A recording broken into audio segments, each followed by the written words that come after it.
Bristol, Connecticut is home to ESPN, the worldwide leader in sports. The employees live and breathe sports 24/7. People think I have the greatest job, you know. Oh, I wish I could work at ESPN. And I think people believe that there's just a big bowl of tickets in the cafeteria and you can go to the Super Bowl if you want, and you just run around with mascots all day. The best thing about working at ESPN is the subject matter. I mean, we really do talk sports, think sports, breathe sports all day long. Sports dominates my life. I watch sports 40 to 50 hours a week, programming day in and day out. I'm reading notes, I'm constantly focusing.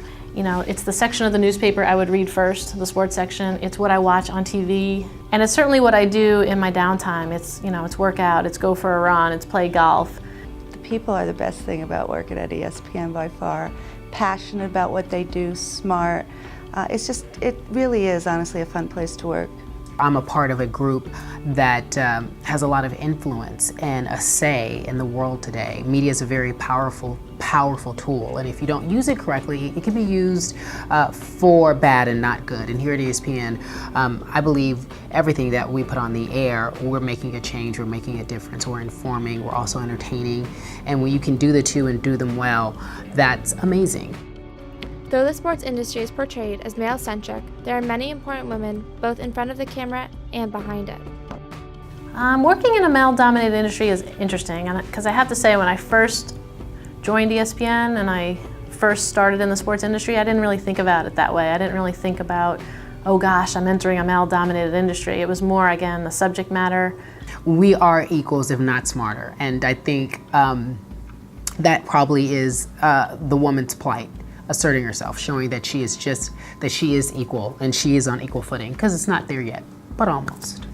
Now that I'm starting a new business called ESPNW that focuses on women, obviously I notice the dynamics a little bit more. I notice the different communication styles more. I understand how to appeal to women as fans. We have to do things a bit differently. My colleagues, for the most part, are male, and they've been great mentors, great friends.